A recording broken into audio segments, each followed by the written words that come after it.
Don't give him any ideas, Don. Thanks, Don. All right, looks live now.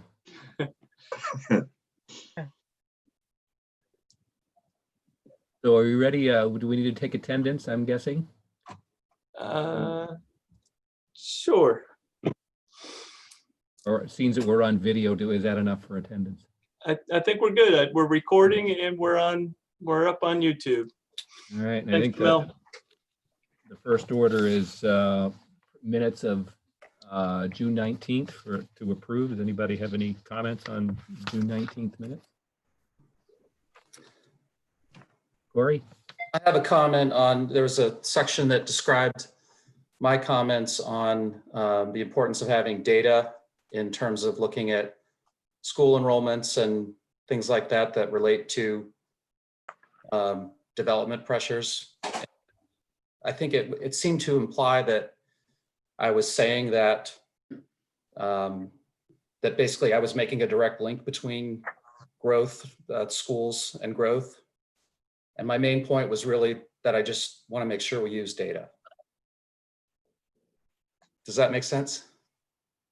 It Was does. actually trying I to thought I was trying to caution against jumping to conclusions about those correlations. That's my understanding. That's the way I interpret it. Yeah.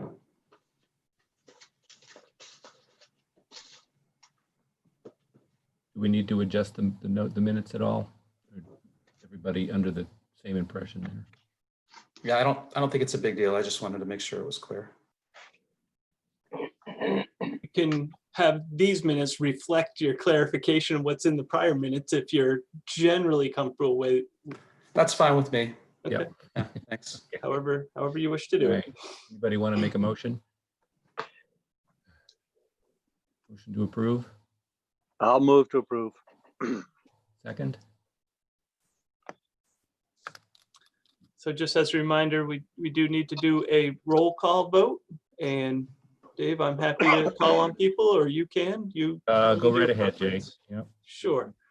I'm going to do them as I see folks on my screen here. So Mr. Paul, Approve. Mr. Fellows, Approve. Mr. Merrill, Approve. Mr. Shanae, Approved. Ms. Roy, approved. Ms. Saunders, Yes. and Mr. Hamill, as you're stepping in for Jean Marie today. I'll think you're a voting member as well. So I'm gonna abstain because I have not received a copy of the minutes, so I haven't had a chance to read them. Fair enough. It's unanimous with one abstention. Next order is growth management ordinance and continuation of the discussion that we started last month. Jay, is there a order that we're to begin this discussion, or? I don't think so. It's, Karen and I helped once we started to receive the comments from the long range planning committee members, as we talked about at the last meeting, in response to the email from Jean Marie on behalf of the ordinance committee, sort of asking for this committee's to weigh in on a few questions. We, as you know, pulled together sort of what the responses were, really just sort of cut those right out of the emails and put them in one document for everyone to see. But then we also put together a memorandum where we really tried to go over sort of those 5 key elements and just provide a little more information as part of today's discussion. So really happy to take it however the committee wishes. If you want staff to sort of start to just go over our memo and maybe just work through the 5 sort of key elements or questions, I guess, from the ordinance committee, and that way we can do that, or however board committee wishes to address it. I guess what was helpful for me with the numbers in the pool was the data that I guess Karen put in the memo for us. That was helpful to a point. And then when you get down to the fine reading reserve pool, there are several things that, affect the number. it'd be interesting to follow just one thing, because by the time you add 20% here, and because it's a special project there, you know, that you have to kind of figure, you know, like how, is it 135 or is it, you know, 145? You know, with the reserve pool, or with, you know, with the allowable amount. Because I missed the June meeting with the, you know, with the program that you did, but I spent a little time with it, and I, you know, it's just, the reserve pool makes everything a lot larger in number, and there's no cap on it. Like, for example, if you have a job and you accrue sick time, you can only get a maximum of 500, and then anything over that doesn't, you know, doesn't count. I don't know if that made sense or not. Yeah, I didn't quite follow that. So in the reserve pool is sort of a capped number. It's set by town council. And so the number, you know, back in 2017 was set at 500. And now that number stands at, and we can, at 111 and a half, I think it is. Okay. And so that number, you know, it's again, council's sole authority to add to that reserve pool. And that's where I was having the problem with it. Some of it's just personal problem because of what I have for a disease, but that helps a little bit. And the fact that we allot that 20% for affordable housing, and that's not part of the major number, it's added on to it. It's 135 plus 20%. Is that correct? It's, let's see, so for the annual allowance, we have 135 permits that as of January 1 are available for all projects. In addition to that, there will always be, as the ordinance is currently written, 20 permits available in the reserve pool. Yeah. Those permits, those 20 are set aside especially and only for affordable housing. So as I sort of just referenced, where we currently have 111 and a half, I think I'm getting the number right. I'll say 111 for ease of discussion. 111 permits in our reserve pool.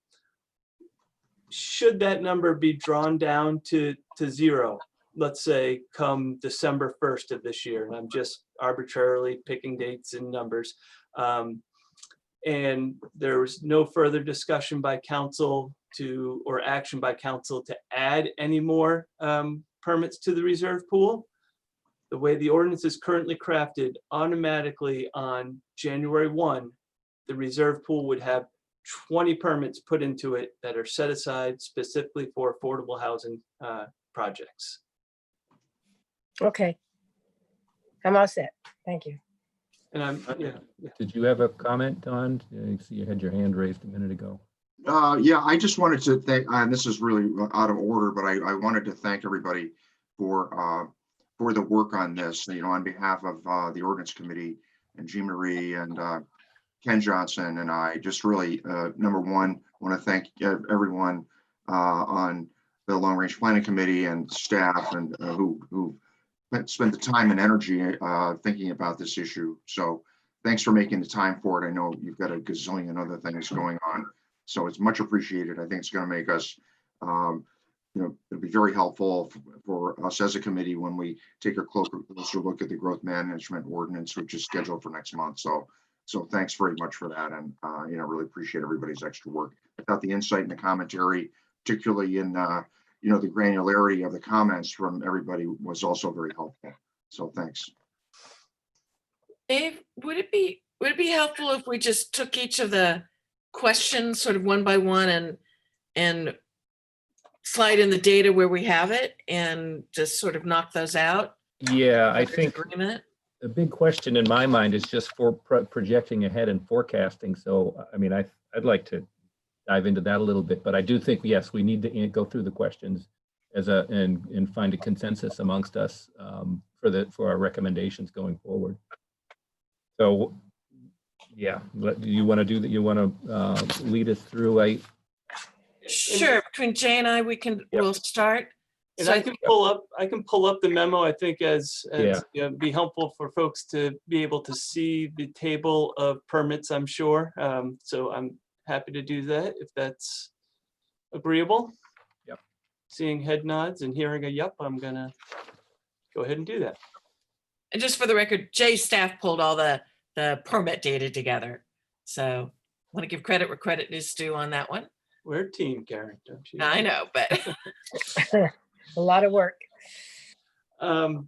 So yeah, I guess if you know, again, as I said, what we tried to do with this memo is just really take sort of the 5 main questions that came out of the email from Jean Marie and just provide information and some things for the committee to consider. So really just starting the first item, this is really one of the questions was to take a look at the annual permits and get an understanding of where we're at.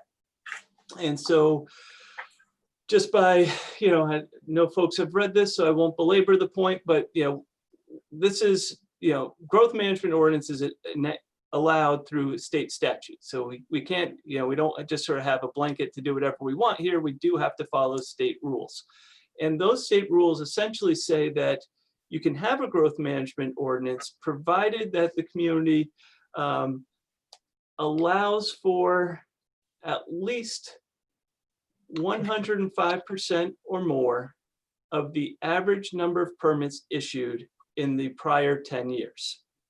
And so that's what this table starts to drive at. We go from 2010 to 2019 because state statute also talks about the years prior to the year you're having the conversation. So that's where the conversation begins. I'm going to really focus on the 3 totals on the right hand side. You know, you can see how we got there, but for the sake of growth management ordinance, it's worth just sort of focusing on the totals. And why there's 2 different, why we have a total units and a total growth permits. Folks will remember from our conversation during the last meeting, when we went through the PowerPoint presentation, there was one little small difference in the fact that Hillcrest development does not actually pull growth permits. And so what the state statute says is the total number of permits issued in the 10 years for dwelling units. So you have to add the Hillcrest to the number of growth permits we issued. So that's why you have our total units, which is sometimes is different than our growth. Oh wait, I'm sorry. Yeah, total growth permits and our total permits issued are off just a little bit. And so really what we've done is following the state requirements that it's based on the total number of permits issued for dwelling units.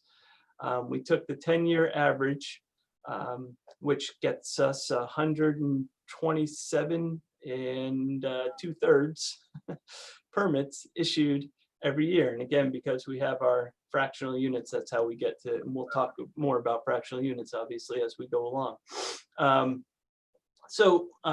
Taking the 127 and 2/3 and applying the 105% rule equals 134 permits. So that's the minimum requirement that the town can have as an annual allocation.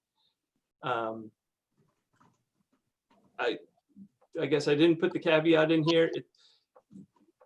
The state rules are a little convoluted, at least I think, in terms of how they treat affordable housing, because they say you do the average taking out the affordable housing, and we'll talk about affordable housing in just the next moment here. So this 127.67 is actually minus affordable housing, because that's how you do your 105%.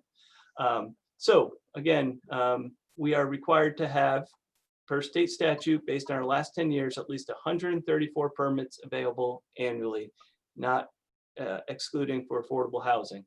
Currently, the GMO, our growth management ordinance referred to GMO, requires we have 135 permits. So our number seems pretty close. There's not a lot of room to move down, and certainly, you know, it said this is a minimum number, so there is the opportunity to move up. But so that's Question, Jay. those are the numbers. Is there a state mandate on the reserve pool that, in terms of how that is supplementing the base number? Or So is that purely town by town? so the state statute doesn't talk about a reserve pool. So the reserve pool is that's where the town can go above and beyond the number. That's where the town of Scarborough has taken the position to go above what that minimum number has been. So this does, I will say, the 127.67, you know, that the average does include all permits issued. So permits issued from the annual allocation and from the reserve pool, because that's what the state statute says, is look at all the permits you've issued. Mhm. So it's, so yes, again, I would say the reserve pool is the town going above the minimum requirement. For specific purposes. But it's factored in the average. It is factored in the average, correct? Yeah. Can you state what those specific purposes are and where we are in the reserve pool for 2020? Can we hold that for just a moment? We're gonna get to that. Well, let's see. So the one thing I don't, sorry, hang on. I've got papers all over the place. I'm gonna slide off screen for just a moment. Here we go. So the reserve pool, there's really, so as we talked about sort of at the last meeting, and it's certainly worth echoing, the reserve pool number is set by town council. The reserve pool allocation is done through planning board action. What the ordinance says is that the planning board shall determine that a subdivision or other development is eligible to receive growth permits from the reserve pool only if it finds that at least one of the following are met. And I'll read what, and I'm going to paraphrase what those are. But basically that the dwelling units which the growth permits are going to be allocated are part of a contract zone agreement. So Piper Shores would be a good example of that. And that's really something that, though the planning board issues it, the council really makes, you know, occur through that contract zone process. The dwelling units, the dwelling units to which the reserve pool permits are allocated are part of an affordable housing project in which at least 50% of the dwelling units are affordable. So a good example of this would be a recent approval by the planning board would be the Uplands at the Downs, where it's ultimately going to be 70 odd units, all affordable. The next one is that the dwelling units to which the reserve pool permits are going to be allocated are part of a housing project or mixed-use development that will either use either the affordable housing density bonus provisions or the development transfer provisions of the zoning ordinance. So this is, I think most folks are familiar with those processes, having either been on the planning board or on this committee. But just Can you repeat that one more time for me, Jay? sure, yeah, that the project is part of a development that is either using the affordable housing density bonuses or the development transfer provisions. That's basically preserving open space. And in both of those, really in most of our growth, our mixed use districts in the growth areas allow for projects to get additional market rate units if they also provide for some level of affordable housing units and or some level of open space preservation. And then the last one, which really is that the dwelling units are allocated to an approved subdivision or project as of the date of the adoption of the ordinance, which is back in '01. So really not much of a, I don't think we have any standing projects that are from '01 waiting to draw from the reserve pool that I'm aware of. So. Is that like a grandfather clause? Is Yeah, that like- that's okay. essentially the grandfather clause, which, so really, we say there's 4, but I think for practical purposes, there's really those 3. And we will, when we get into the reserve pool conversation, Robin, we'll touch exactly on what numbers left in that reserve pool, if that's okay to do. I'm seeing a head nod, so. I just ask a quick question. I don't want to bog us down, but, and I apologize if this has been stated or shown somewhere else and I just missed it. Are there numbers that show the extent to which, or the sort of the comparison between the number of permits that were available in a given year and how many were actually issued? Sure. I think you're seeing my screen. Are you seeing my screen Yeah. still? You're watching me scroll. I'm sorry. Probably Yeah. giving you a headache, but I need to just find the slide. This is what we went through last year. Oh, of course, I went right by it. Right. All right. Thanks, Jay. So that gives you a pretty good snapshot. So the blue dotted line is the 135. Really, it's the yellow is what you want to take a look at in terms of that's the total number of permits that were issued. Again, that's the combination of growth permits, which again, we've talked about. 1 permit can sometimes equal 2 units or 1/3 of a unit. I'm sorry, 2/3 of a unit, and the addition of Hillcrest. And then the gray is the actual total number of units. And so again, the growth management ordinance and state statute really talks about permits issued, not so much units. So really the average is of that yellow that you're seeing. So Thanks. I'm going to come back to this and happy to go back to that PowerPoint to, if we want to do that. Don might have a question. Okay, Don, yeah, go ahead, Don. Thanks. Jay, quick question. Do we go by fiscal year or calendar year on? So growth management ordinance is a calendar year. Okay, thanks. It's a calendar year. And the 10-year average in state statute says you look at the 10 years sort of preceding the year you're starting the review. So Great. that's why I use 10 to 19. Thank you. And I guess just the last thing I'll touch on, and of course, continue to ask questions as we go, of course, is sort of talked about how the average, the 10-year average is you take out affordable housing. State statute says that you must at least have a set of permits available for affordable housing that's no less than 10% of the overall number.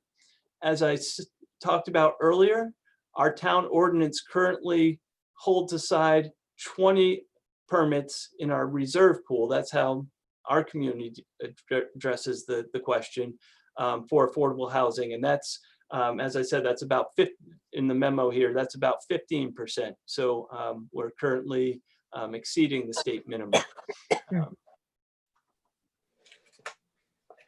So I guess, in the simplest of terms, if there was never council action to increase the reserve pool or anything to that effect, we'd really ostensibly have available 155 permits.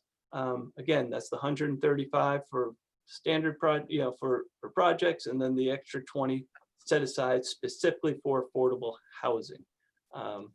So on the first question that was put to us, it seems like the 135 is by the data seems like the correct number. Do we have some agreement with that, or how do people feel?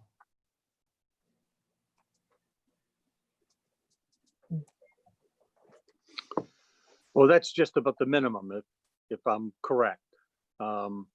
I think, didn't you, Jay, didn't you say the minimum was like 134 right now? Oh, So that, one, yep, 134 is what we would minimally be required to carry. right. So I Our mean, ordinance currently has 135. so the only reduction we could make would be one. At this point, may not make a lot of sense to try to go through the whole process and council approval for that.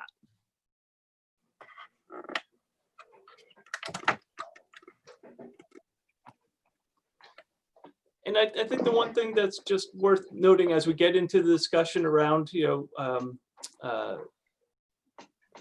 around these issues, it's just sort of a reminder for everyone, and I know committee members know this, but just those who might be in the audience watching, that, this committee is an advisory committee. So any, whatever comes out of this committee is a recommendation, ultimately at this point to ordinance committee, who ultimately takes it to council, where the formal action and any decisions to make any changes is ultimately made. I just think that's worth sort of reminding folks what any action or I won't even say action, any recommendations coming out of this committee are simply that they're advisory to the decision makers up the chain. Jay, we have Betsy had a question on that last graph. It's in the Q&A. I think it's simple to, I believe it does. If you open up the Q&A, you'll see your question. So Betsy, does that last slide include affordable housing? So this. Oh, I think she's talking about the slide from the growth man. Here. Yeah, there you go. Yes, this is all growth permits, so including affordable house. So the yellow number is all permits, growth permits plus Hillcrest permits that were issued. So yes, and the gray is all units, affordable housing and all. Yes. So Jay, just a question on that. Does that mean like really that threshold, if that includes the affordable housing? No, never mind. I'm withdrawing. I was going to say we should put the 155 line, but I'm withdrawing my question because that doesn't. We didn't have that many affordable housing units permitted each year to take advantage of that. So never mind. While we're on that slide, Jay, if I may, can we attribute the total units, the 500 units in 2017 to the reserve pool? Yes. Yep. So we, let's see, I think, and we'll get, if you remember, we had a slide. Oh, where did we talk about? Yep, there we go. There's our reserve pool slide. So reserve pool allocation. Sorry, we're losing the title, but you get the gist. So yes, this is our, as of, I think it was May when I put this together, this was our allocation of reserve pool permits. You'll see in this memo, there's been, the planning board has taken some additional action, and there's some other projects that are coming down the pike that aren't yet approved, but at least can start to be considered as part of that reserve pool. But these are the ones that have been either allocated, fully issued, or have been set aside per the contract zone approval, which is Piper Shores. So coming back to the affordable, yeah, I guess we answered the affordable housing question. Sorry, forgetting I'd done that. So Can I just ask, the affordable house question is not pinned to any one project. It's the total projects that the state's looking for. Is it? I guess I don't quite follow that question. I just, does each project have a 20% affordable housing amount that they have to settle, or does it apply to all of the projects of the year that at least 20%? So just to be clear, so the growth management ordinance doesn't require affordable housing to be built. Okay, what the growth management ordinance does and the state requirement for our growth management ordinance does is require that we make available at least 10% of the total annual allocation that we would typically do, the 135 number. We need to make sure that we allow at least 10% more than that to be available for affordable housing. And this is getting at the state has a state goal, and it's one of those goals that's required in every town's comprehensive plan, has been echoed, to have at least 10% of all housing developed be affordable. And this starts to get to the question about, so in our community, for many years, as coming out of the 2006 comprehensive plan, we incentivized affordable housing development through density bonuses, basically saying, hey, Mr. and Mrs. Developer, if you provide for some level of affordable housing, you could get a couple extra market rate units as well. And there's, that's I think a level of weedy details we don't need to get necessarily into for this discussion, but just also following that, just as we'll talk about maybe a little bit later, the town does have inclusionary zoning. Really, it's applied in one zoning district, that's the Crossroads district, where we do require that at least 10% of housing within the Crossroads be affordable. And that gets back to that Uplands project that I referenced earlier. That's some 70 odd units that will help meet that requirement. Sorry, Don, I went on a little long there. Saw your hand up. okay. So, I had a quick question though. Do you know off the top of your head, Jay, what of our housing mix, or maybe Karen, what percent is today affordable housing? Not talking about permits. Oh, How many- no, I don't know that in terms of the actual units built, total units built with an affordable housing, either through the density bonus or some other form. I don't. I bet Jay, I think probably, does the Affordable Housing Committee have that info? Yeah, if I give it to them. Yeah. we have that here. So Don, as you can see, I think you're still seeing my screen. In terms of growth permits, we've issued 35 affordable growth permits in the last 10 years. Yep. Now, I should note that that doesn't mean there haven't been other affordable housing units built. They just haven't needed to draw from the affordable housing bucket, if you will. That 20, staff works with developers, particularly as we get close to the end of the year. We sort of say, we see what projects are coming and saying, okay, there's certain permits that might be needed. Let's think about trying to preserve the affordable housing permits as best we can, because who knows what else might come down the line. Yeah, that'd be very helpful. My main point is, if it's a goal in terms of, what could be built, it would be, I think, make a lot of sense for us to try to track, what's our performance against goal? Where are we in terms of total units today? I'm guessing it's probably a lot less than 10%, but a good number to know. I mean, timing's everything, so this is kind of under the microscope right now, but I think it might, might make the discussion a little easier if we have a number. So, but thank you. And Don, I just want to clarify, and your question is about our total housing stock, not just permitting, but our total housing stock. How much of it is affordable by the same definitions we're using to determine affordability in the permits?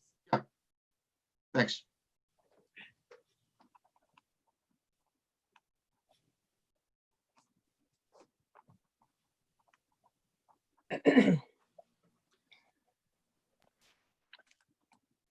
While we're on that point, is it useful to track both the affordable housing permits issued and the total stock available?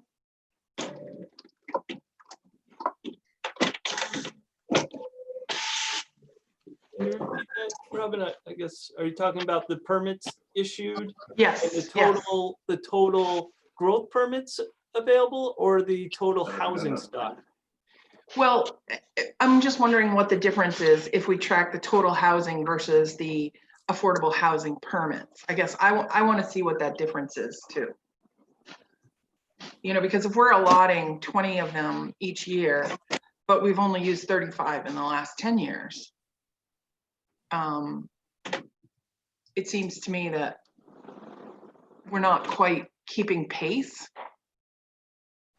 You're nodding your head, so I'm hitting on Yeah, something? I understand that. Yep. Yep, yeah, I mean, And if we're supposed to be doing 10% by state law, are we hitting that 10%? well, so just to be clear, that's a state goal. It's not Okay. necessarily state law. We are meeting state law in the fact that we have eligible and provide for the Mhm. development of at least 10% of our housing to be built to affordable housing. We don't have to, so we're meeting our sort of we're meeting both state law and at least with, inclusionary zoning, hedging towards trying to meet the state goal by requiring at least 10% of housing in one zoning district. Other zoning districts, we incentivize. And then, So those incentivized permits don't draw from the pool? they can, yep. So I think Carriage Walk, no, Carrier Woods, sorry. I get the project Carrier Woods up on Muzzy Road. That was an example where that project took advantage. It's in the TVC 2 or 3. Again, forgive me on the details. I'm trying to draw. But it's in one of the zones that allows for the density bonuses for affordable housing, and that development utilized that and then was able to draw from the reserve pool. So I do have in my data sets all the projects that I've drawn from actually I think I even, no, I don't think I did yet. That I've Yeah, drawn from affordable housing. Can I just jump in here real quick? This is Jamel. We do have an attendee who has a hand up. I don't know if you guys want to address questions now or during the public comment period of the meeting. Just wanted to note that.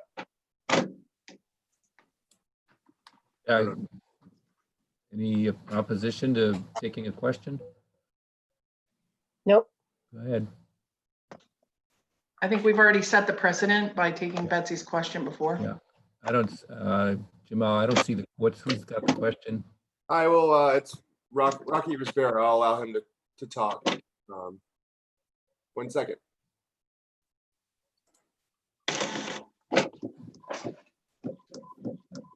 Go ahead, Rocky. Good morning. Thank you. I just wanted to jump in on this piece of the discussion to point out that, not all of your affordable units come out of that reserve pool. We have a situation at the Downs where we have a requirement for 10% of our housing to meet the affordable definition. Yet we are precluded from pulling from the reserve pool because the way the ordinance is written. So our units that we've done at the Downs that are affordable, and I want to point out and kind of toot our own horn for a second that we're the only project in town that has done affordable units mixed in with market rate units successfully. But our units that we've done at the Downs that are affordable were not eligible to come out of the pool, so they had to come out of the standard yearly allocation of the 135. So I just want to point out that they don't all come out, your affordable units don't all come out of the reserve pool. That's all I wanted to say. Thank you. Jay, can we go back to your slide for a minute? We can, I just need to figure it out. Yep, there's that. But- And The reason why I ask is I know that there's a concern, or at least I sense that there was a concern from the ordinance committee to us that they were looking to see if there was a need to either slow down growth or, look, at least take a peek at how we're doing it. That's I guess that's not the one I was thinking of, but that's okay. I can talk to it anyway. There's obviously a difference between permits issued. Again, if you look at 2017, it's glaring. Between the number of permits issued and the number of units that we allow within those units and pulling out of the reserve pool. I'm wondering, and I think Dawn is on that committee.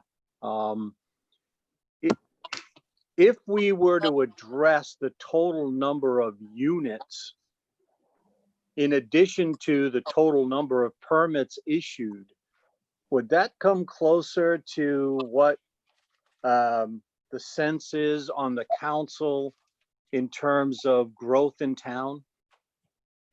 So, I mean, if we issued 361 permits in 17, yet we had close to 500 units built, is that the council concern? Yeah, let me just take a stab at that. So we're just kind of wading into this, you know, this session and your help with the questions is really useful for us to try to get our bearings as a committee. I don't want to speak for the whole committee or the whole council at the moment, but we're having a hard time trying to understand what numbers are important and what we should focus on. And I think that part of this is there seems to be confusion or disconnect, Alan, as you've mentioned, between units, permits, and dwellings. You know, and I think that, I don't know the origin of it, but it does seem to go back to when we started fractionalizing. I don't want to get too far ahead in terms of you know, what's problems to solve, but that seems to be a source of confusion. You know, what are the key numbers we ought to be looking at? And then, you know, how do we manage, and how does your committee and the planning board manage, you know, our opinion on that, our policy on that, but also how we implement it. So, Right. Well, and it sounds like, if I've heard Jay correctly this morning, it sounds like the one limitation that we do have seems to be the state law that is requiring us to meet the 10-year average, or in this case, we've been talking about, you know, 135 units plus the 20 in reserve for affordable. So that seems to be a restriction that we don't really have any control over. Yeah. The only other item that we could potentially have control over is how does that reflect with the number of units Yeah. that we allowed in addition to that 135, and that I'm sure would become a fairly complex item for planning, the planning department, in terms of, you know, well, you could, if we set limitations there, you could run into a situation where a developer is coming in, and because of, you know, he's building an apartment building or an apartment complex, we could easily exceed the number of units that might be available in a given year, but fall well within the number of permits that we have to issue. So that could become a complex situation. I'm just wondering how, I just throw that out to the committee as we're thinking about what we might want to be discussing down the road here. yeah, it's definitely a numbers and a mix issue. You know, it's complex, there's no question. And I think even I was trying to unwind the impact of what's happened, you know, over the past 10 years or even, you know, past 3 years. I mean, I look quickly at your little grid there, and 54% of all of the permits issued in the past 10 years occurred in the past 3 years. So, I mean, I'm looking at your grid here, but I think that would make a pretty striking visual, you know, a PowerPoint slide. It would, you know. Yeah, well, there was a huge discrepancy there again in 2017. And, Right, you know, that seems to be the bubble, not the norm. right. Yeah, and I think that's part of when we, as sort of talked about in the memo, and as we think about the reserve pool, that was really one of those items that was forecasted and pretty clearly talked about with the council at the time, that there was a certain understanding of, and we can sort of jump to that. You know, when, actually I saw maybe before I start talking too much about the reserve pool, Dave, I see Betsy also has her hand up, and Okay, presuming that we're going to yep, let's take it. do public comment as we go. I'm going to, Jamel, I'm going to ask you to allow Betsy to talk. She should I'll be all probably set. wind up dumping people if I touch it too much. Go ahead, Betsy. Another promotion. I just had two questions. The state law, does that require fractionalization the way that Scarborough does it, or is something that Scarborough did? That's a Scarborough item, right? So it does not require that. My second question was, Robin asked if the incentivized permits come from the pool. And Jay, I think you said they can. So when don't they come from the pool? And where is the incentivized language? Is that in 405, the regular zoning? Yeah, so if you're talking about the sort of the density bonuses, is that what you mean by the incentivized Yeah. language, Betsy? Yep. I just want to be sure. Yeah, yeah. So that's in 405. If you look in our the growth area zoning districts, so you know the TVC, TVC2, gosh, I'm sorry, I think maybe the VRs potentially are there too. Talks about you have a base density, you know, say 3 units per acre, 4 units per acre, what have you. Then what the ordinance allows is that you could get additional density beyond that base density, provided the development provide for or allocate towards including some affordable housing, as I said, or towards open space preservation through the development transfer. So yes, that is in 405. Simple answer, it's in 405. And then the first part of that question, so the extra units that you could be incentivized for, those come from the pool? They can, they don't have to. So they still have to pull a permit, right? Oh, yes, yes, yes. Every unit is part of a permit. Yes, one way and- or another, they get accounted for. Absolutely. So the numbers, I mean, the last 10 years, these numbers, every unit that we've been permitted has been accounted for. And then the Hillcrest was the bit of the outlier.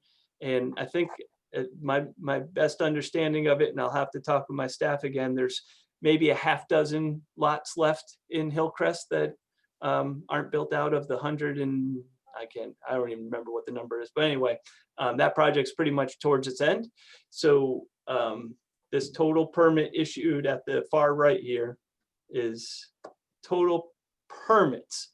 And again, because we do our fractionalization, units can count more than permits. Okay, great, thanks.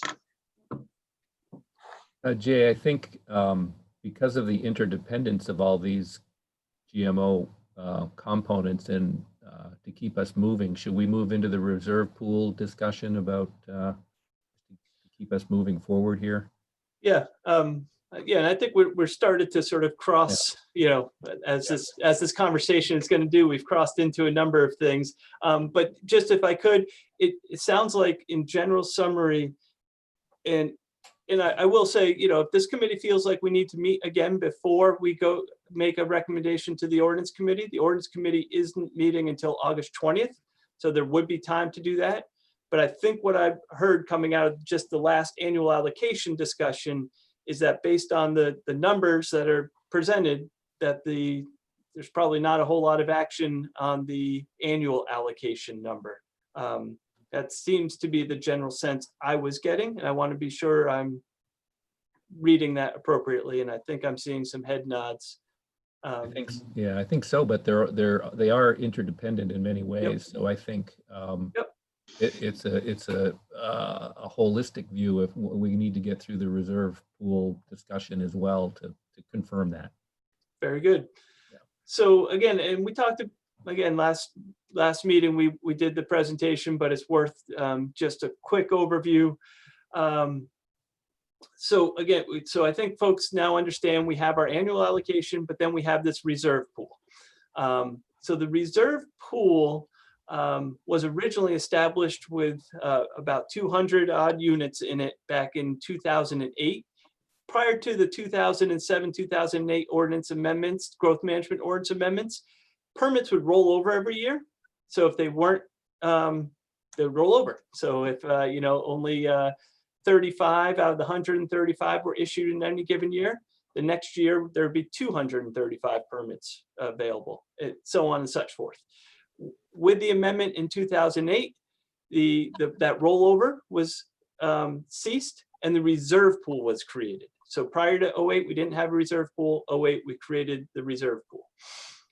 So getting to where we stand today with the reserve pool, again, so in 2017, based on things that were happening, in the economy and in the region and housing demands that we were seeing, the council had a discussion around the reserve pool and if we had the right allocation at that time. At that time, there were 250 permits available in the reserve pool.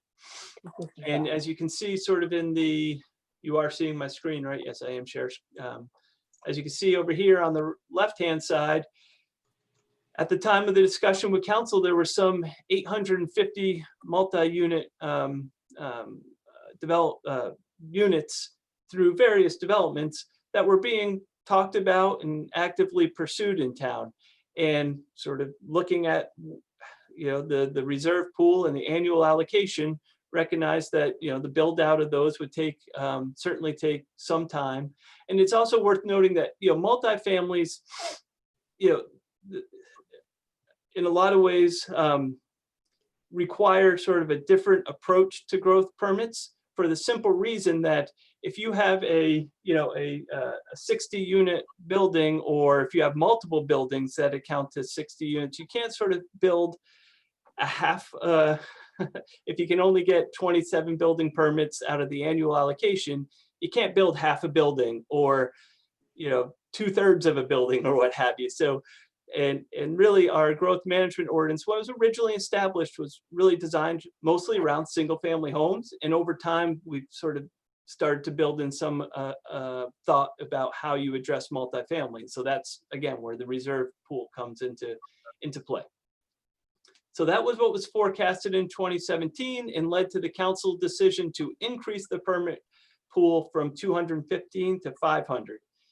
Recognizing that 500 number is certainly far less than 850, but there was a discussion at that time around the fractional units and the fact that a lot of these units would be coming in at 1 bedroom or the 2 bedrooms and what have you. So that was really part of that discussion and part of the policy decision made at the time.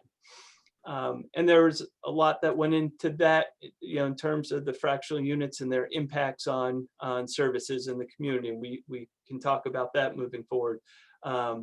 Where we stand today, as of, right up to, I think I've even accounted for what's on our upcoming planning board agenda. Pardon me. With the reserve pool, we've really started to account for 388.5 of the 500 permits. And that, as you can see, some of those projects that are have the asterisks have been built and permits issued.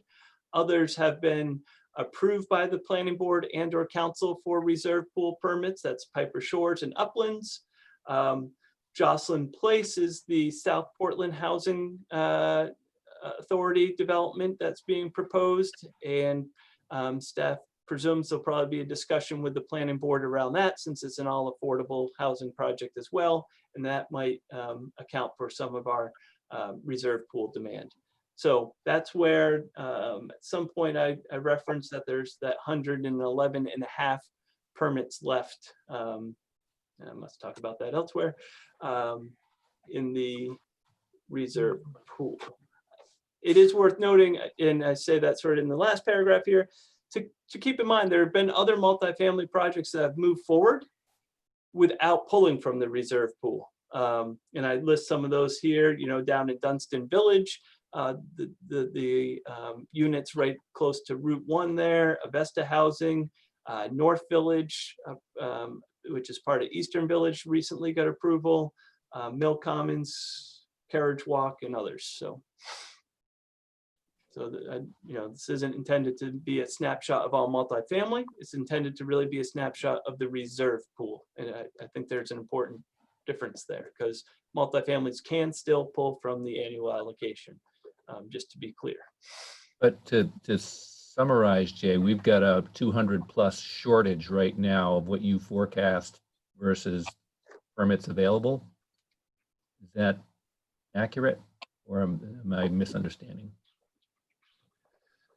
There's about 100 and Right, so are you saying sort of the difference between the 850 that were forecasted back in? no, 16? in the 220, the 388 Mm-hmm. versus, didn't you say there were 115 or 100? There's 111 and a half permits left in the reserve pool of the 500. So I'm going to go back to, bear with me. And this is the slide that needs to get updated. So as of a month ago, so understanding that this needs to be updated, this I think just helps illustrate sort of what's happening. Town Council in 2017 made the reserve pool 500. As of a month ago, we had drained, I'll just use that since we're using the term pool, we had drained 319 and a half. So I don't know what percentage that is, 60% or something like that of the reserve pool out. In the intermediate, we had 180 remaining. And so, like I said, there's been a couple of projects that come before the planning board recently that have been, that seem like they're gonna also pull from the reserve pool, which will drain that number further down. Mm-hmm. And so, as you can see again, so of the 319 permits that had been issued and accounted for back in the day, that accounted for 493 total units. And if I go back to my other slide, I can't remember if I haven't added up these totals, but I think you can clearly see that the total number of units far exceeds the total number of permits. Actually, I did do it right up here. Sorry. Right. So going forward, we'll obviously at the beginning of next year, we'll replenish another 135 out of the pool, out of the main pool. We will probably have depleted the reserve pool by that point, I would guess. So it just big picture, it seems like we are going to be at a deficit with the demand for units is going to be much higher than what's available projecting into the future. Entirely possible, yes. Yeah.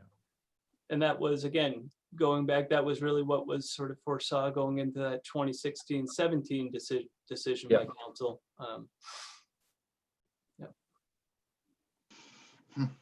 Jay, can you go back to that slide, your PowerPoint presentation, that one slide where you had said the 267.5 reserve pool permits issued. Yep. So of the 319, you have already issued 267. Of the 319, Yep. that's the number used or accounted for. So the Okay. 267 and a half at the time of making this, so. bear Yep, with and me, it's- yep. it was- And there's a time delay. Yep. 267 had been issued. They were in hand, let's say they're being built for all Okay. intents and purposes. There was 52 more that are reserved for Piper Shores. Piper Okay. Shores, part of their contract zone, was allowed to draw for their 52 units from the reserve. I get it. And 267.5 plus 52 equals 319.5. Got it. Okay. Thank you.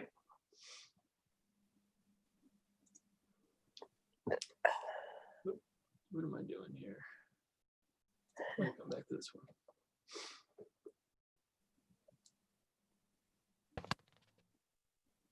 Dave, Michelle, I do see there is a hand up in the audience, if you're, if the committee so inclined. Yep.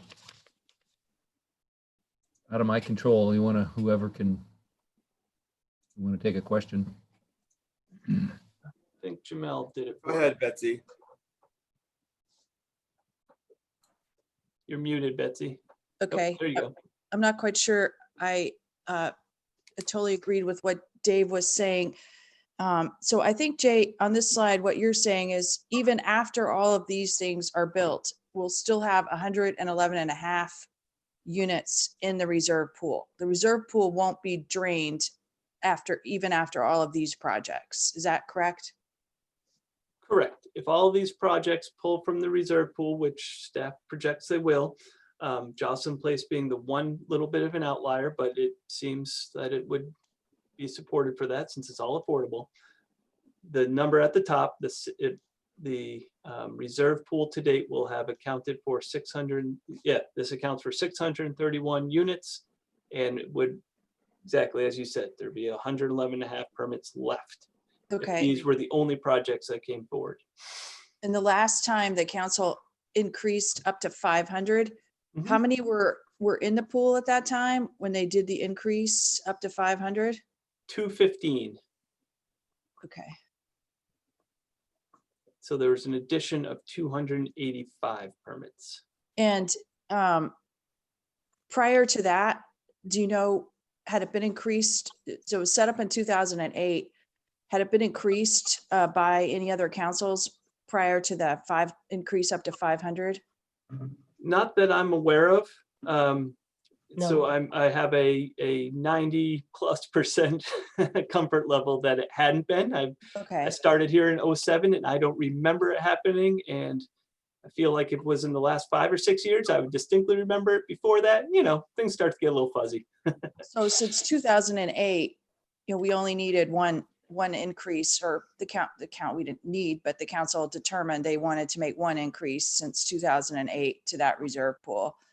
And so now we're down to 111, but we won't be drained even after all these projects.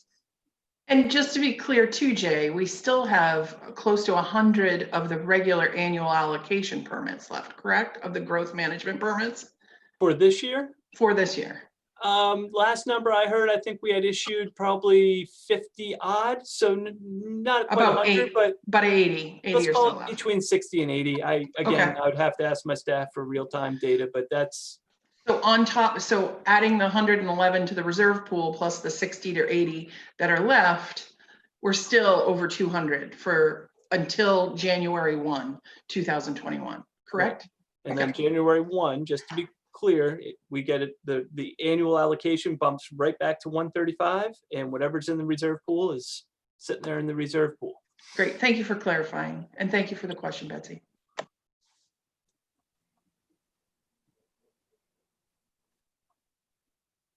See, Rocky has his hand up as well, I think.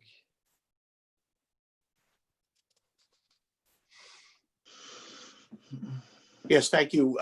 I just wanted to comment that two things.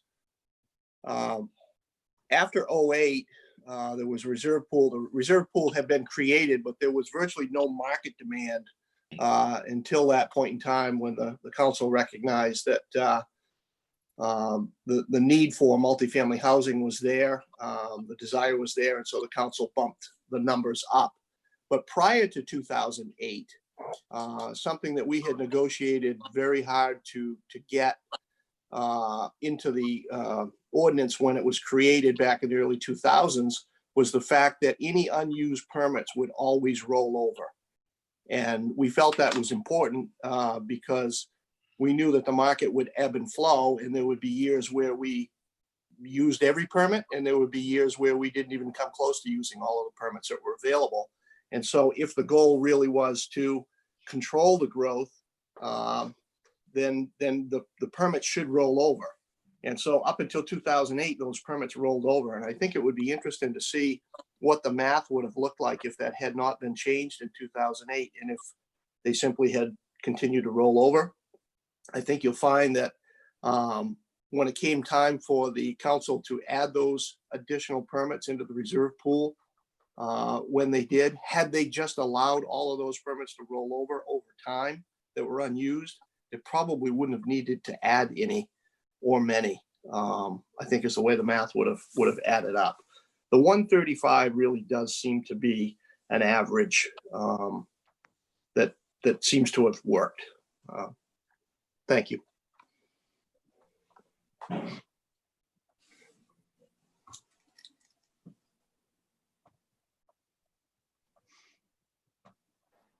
Shall we move into the? So as fraction I, unit? just so as I understand it, I think, just trying to pull I knew I had it here somewhere. The email from the ordinance committee, and the question really was, to reflect on the 2017 decision by council. And I think they're just looking for, again, this committee to provide any comments. I think it is worth noting, as I said in the memo, the ordinance makes it very clear that council can add to the reserve pool. The ordinance also says the way the reserve pool is reduced is by issuing permits. At least that's the way the current ordinance reads. So I just want to, I think there's a, just to be sort of clear what the next steps could potentially be given the existing language by the decision makers. What would the alternative be if you're not with, as units are used to lower the number? What doesn't appear, is there another alternative? Nope, as I said, that's the only way Yeah, right now that the pool can be reduced. is the issuance of permits. So Jay, our options right now are make a recommendation or an advisory recommendation to the town council to either stay the reserve pool or add to the reserve pool. Am I jumping ahead too quickly? I guess, and maybe I'll ask, not to put Don on the spot, but the way I understood the question from the ordinance committee is they were really asking for the long range planning committee to sort of dive into the numbers and see what the impacts of that 2017 decision have been. Basically, the question was, they're asking for your opinion on revisiting the 2017 decision to increase the reserve pool. And so I think it's really doing this dive into the numbers and, are we seeing anything from that decision that would maybe have been unanticipated? I think is maybe the question that's being asked through ordinance committee, recognizing that, there's, the council's authority is only really an increase or to leave it as it is, or obviously there's always discussion that the ordinance could be changed, but given the existing language, it's a matter of, is there anything that we've seen here? We, for the, Go ahead, Don. Rob, go ahead.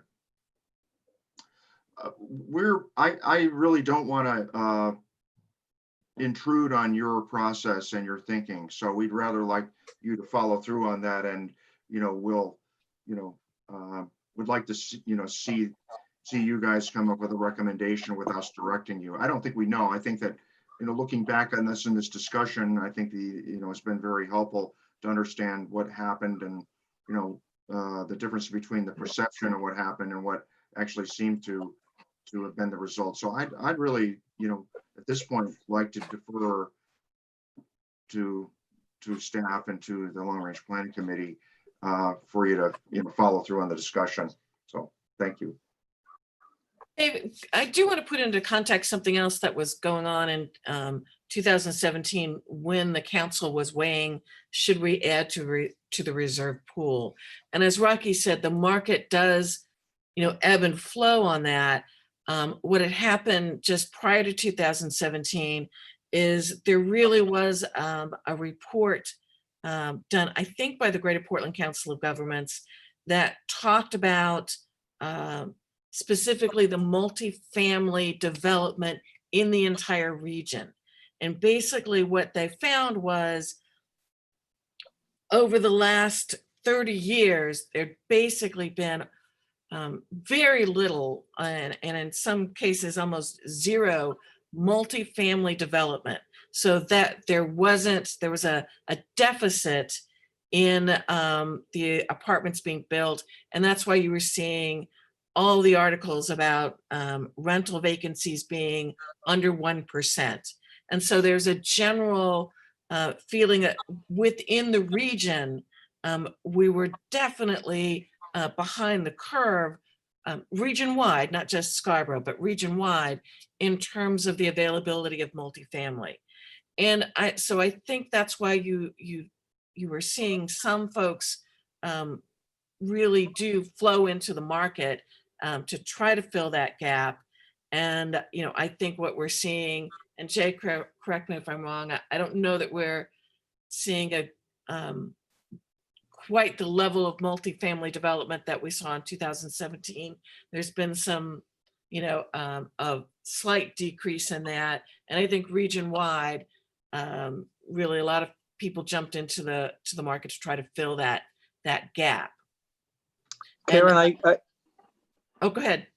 no, I was just going to say, in addition to what you just said, the other thing that came to us at that time was information regarding how there was a change in housing due to the amount of millennials coming into that marketplace, and how they did not want single family homes, that the trend at that time for that group was to go to apartment or, condo multiplex type living.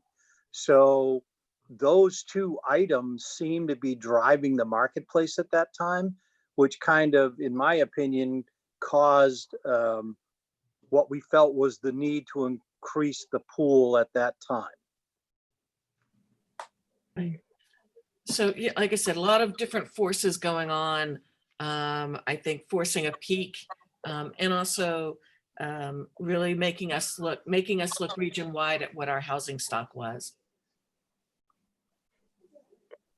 Just want to make mention that Corey did drop off. He had another commitment at 9 o'clock. So just so if folks were looking around at the pictures and figuring out what changed, that's what it was. So I've heard a couple things, if I may, Jay, be so bold. One is, that the market, the market bore a certain amount with ebb and flow in 2017 and responded to this report, which I remember very vividly now. Thank you for bringing that up, Karen, about the GPCOG report and the change, as Alan put it, in sort of millennial trends and what's happening with the younger population, and how do we attract and sort of retain our young people in the state. So that really helps me put it into context. The one thing that I don't necessarily see on the planning board is that decline in multiplexes that Karen alluded to a little bit. I'm still seeing quite a few of them, whether it's at the Crossroads or at other places, Higas, which I guess eventually will become Crossroads altogether. But I think and I don't want to put words in anyone else's mouth here, but what I am seeing is that maybe that was a fairly sound decision in 2018. And as Rocky had mentioned, if you went back and did the math, maybe it would have been about the same anyway. But if we can say that it was a fairly sound decision, my instinct is to maintain the reserve pool as it is and let it play out for another year, and then start gathering some data that says, how are those reserve pools, how are those growth permits that are being issued affecting the public services of the people who are moving to town? Meaning, we just built a big public safety building. I know that there are some issues that folks have mentioned regarding the overgrowth of schools again. I moved to town during one of those overgrowths of schools. My daughter graduated in 2010, and you know, I was so glad that the town was proactive in planning for that. And maybe we need to start on that track. So I think what we've done is developed a really good baseline using all this data. And Jay, I can't thank you enough, you and your staff, for pulling this data together, and Karen for providing the context so that we can start to understand our community 3 years later, 10 and 12 years later. And I really want to challenge us, long range planning committee, long range planners, to let the dust settle. Let's let the dust settle this year and maybe think about what data we want to pull together so that we can potentially make some advisory recommendations in a year or two. Thank you. I kind of concur on some of the similar thoughts. It seems like the reserve pool is okay this year, but could be stressed next year. And I think it's right that this needs to be revisited again in a year, 18 months. If the market continues on the trend that it is, hopefully, then we may be back here again, having another discussion about the reserve pool, and it's, it doesn't need to be, supplemented or not. And I know at the last meeting, we started to talk a little bit about what some additional data points or pieces of information we might want to see. And, staff's been working to pull some of that together, and it just takes time, like everything. Yeah. But Yeah, and these are the big issues right now. But tertiarily, there are a lot of things that are impacting. Obviously the environmental issues that have been brought up, and the character of town issues that have brought up. Those are kind of the subjective things that are happening, but we're really looking at the objective things right now that we need to get our arms around. And I guess my sense is I'm not 100% ready to weigh in on this. I think it needs a little bit more study on my end, and a little more understanding, but I think we're getting there. It's good discussion. and I think, Dave, you touched on a good point. I mean, this conversation that the ordinance committee has asked us to do, and that the ordinance committee and council are working on in terms of the growth management ordinances, is fairly limited, right? The growth management ordinance is only one of our tools. The growth management is only about the pace of growth. It's not about the location. It's not about the pattern. It's not about the overall impacts, carrying capacity of the community. And we have different tools for that. And I think that those are the type of conversations that this committee and council have been having through through the zoning changes we've done since the 06 comp plan, and presumably will continue with the hopeful soon adoption of the 2020 comp plan. So I think you're spot on with sort of what you said, that there are there's a range of other things that need to be considered. The growth management ordinance is a component. It's not the piece. So anyway. Despite its name. Despite its name, yeah. So we're going to be winding down on time. Do we want to touch on the last couple quickly? Try to touch on the last couple questions, the fractionalization and the allocations? Sure, I can certainly try to, the next three I'll fit on one page. I don't know if that actually means that they're easier to talk about or there's just less data to provide. Because I do think fractionalized units based on responses by the Long Range Planning Committee is an area where there does seem to be some interest to have continued discussion around. So again, I'll just do a very quick reminder that in 07, the town council adopted or amended the zoning ordinance to enable density to be calculated differently based on unit size. We have, 1 bedrooms under 750 square feet count as a half a unit, 2 bedrooms and less than 1,200 square feet equal 2/3 a unit. And then above that, single family homes count as a whole unit.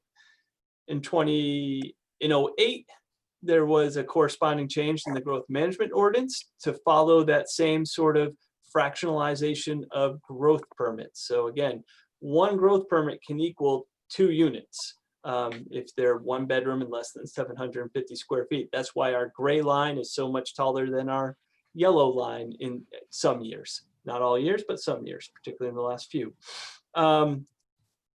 So this is an area where I really think, in terms of my estimation, the questions that were asked in the responses by long range planning is where there's just more data that's needed to be collected. And we started to talk about that. I just mentioned this, so I won't belabor it. We started to talk about that a little bit at the last meeting, and we've been endeavoring to pull that stuff together, trying to work with, working with our partners at the school department and in other places to pull that information. Simply it just takes time. We don't have it yet for you. So I think this is certainly seems like one of those areas for an ongoing discussion, but I'll leave it at that for right now.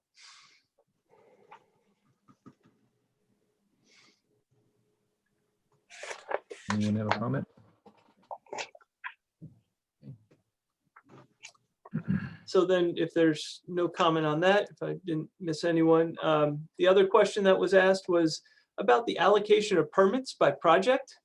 The ordinance states that no more than 20% of the annual, allocation can be, I'll say the annual permits can be allocated to any one development. And so typically what we see, again, a single family subdivision that has, maybe 40 units in there, they're only able to pull, 27 permits of those 40 in one given year, and they can do the rest the next year.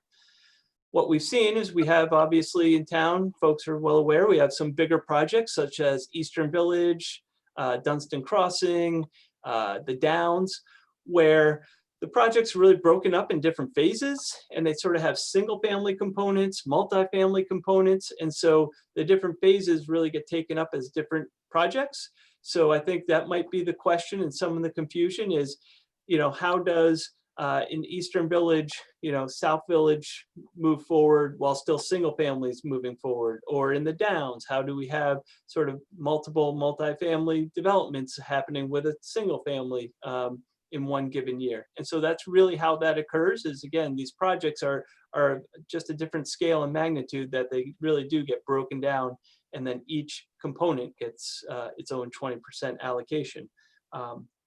And as I sort of said, to date, we have not come across a year yet when we haven't been able to issue permits. We've never run out. I will say we have hit the annual limit a few times. I think back in the first couple of years, or maybe even the first year we did, where people drew permits because I think there was some concern in the development community. And then in the more recent years, obviously we've seen how much development has occurred, but those permits are really being drawn right at the end of the year. So again, I don't believe there's been a year when a developer has said, boy, I wish I could get my hands on a permit, and I can't. So that's what I know to date. And then the final question that was asked was, should the town, there was a question about a moratorium. Is that, a tool that maybe we should be thinking about? And again, in my memo, I just really lay out for you what the state requirements are for enacting a moratorium.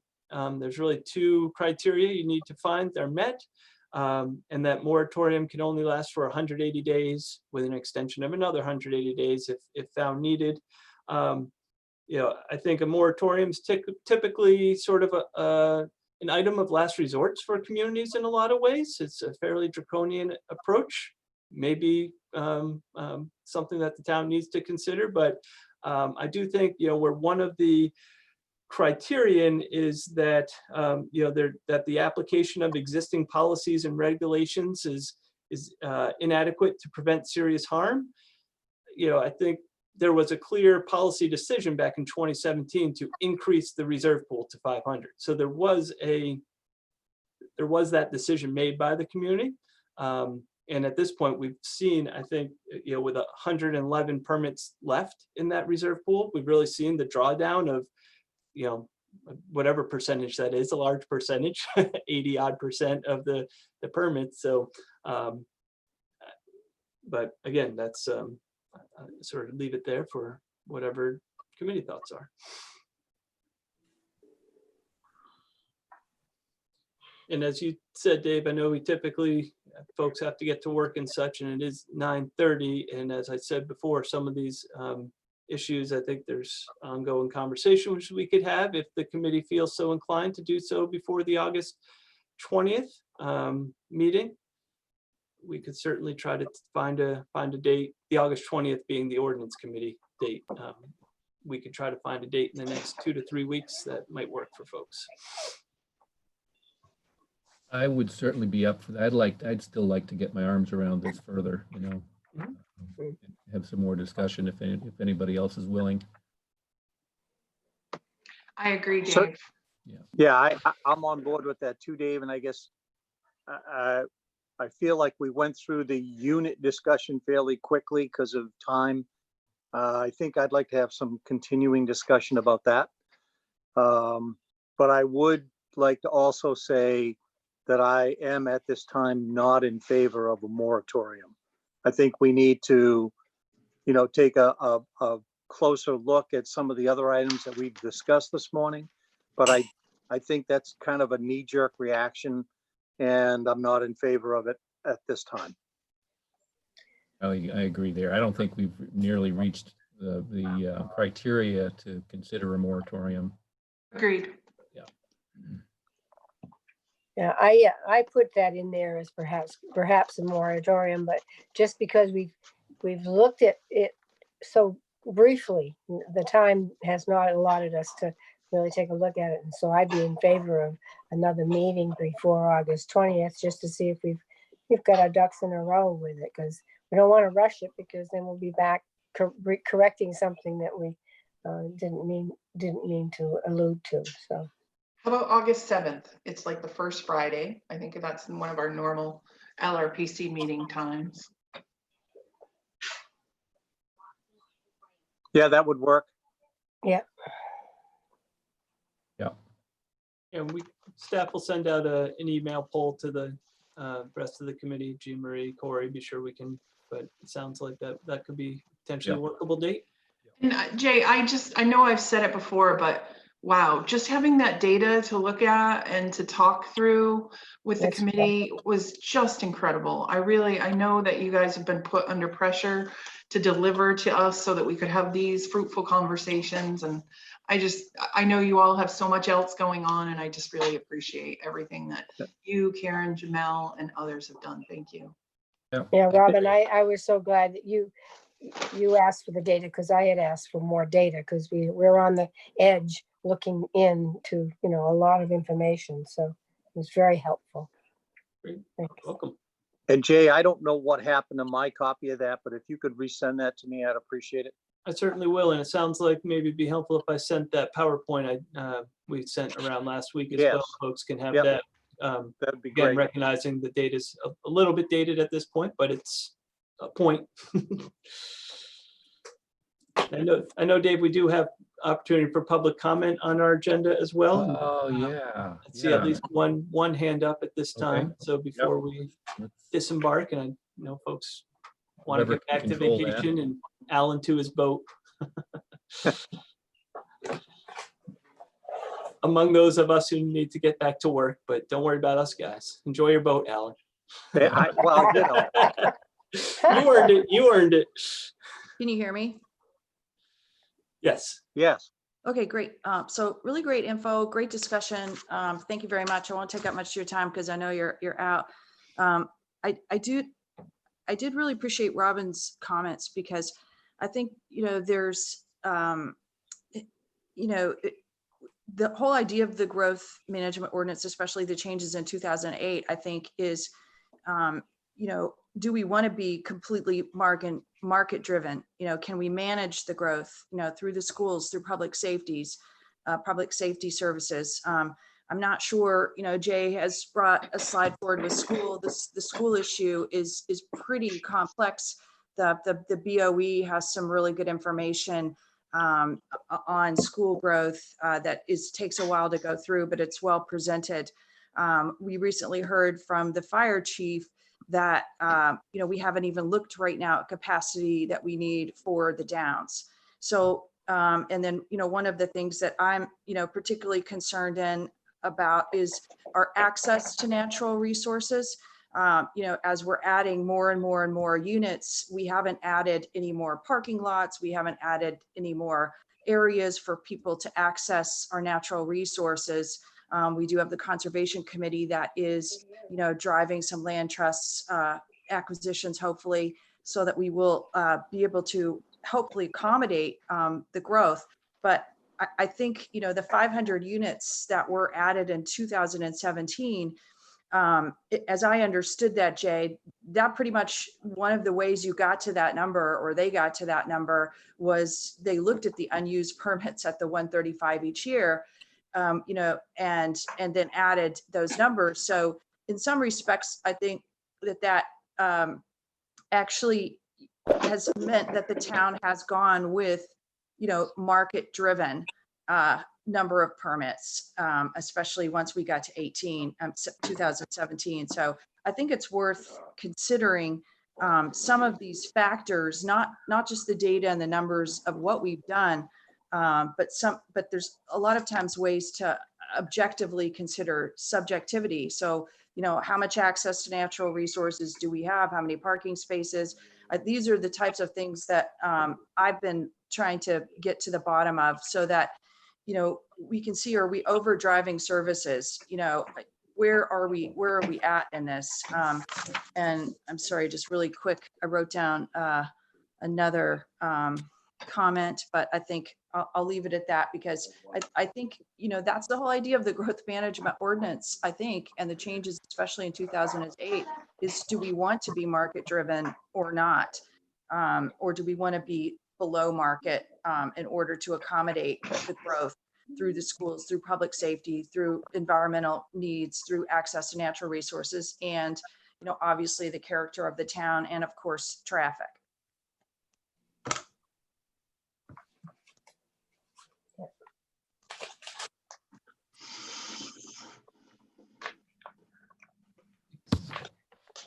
And it looks like, Okay, any other comments? yep, looks like Rocky has his hand up. Trying to unmute myself. Couple things I just want to address. Couple things Betsy just pointed out.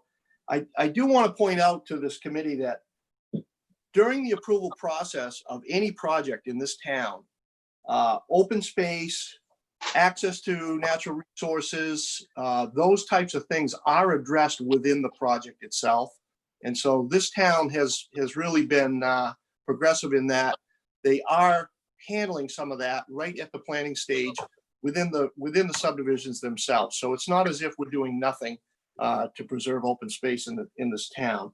I also want to touch on the fractional unit discussion, and I know you didn't get in very deep today, but I just want to remind everybody, but there was science involved when the town changed that zoning and went to the fractional unit method. And I think it made sense then, and I think if you get into the nitty-gritty details of it, it makes sense today as well. So I want to put that comment out there.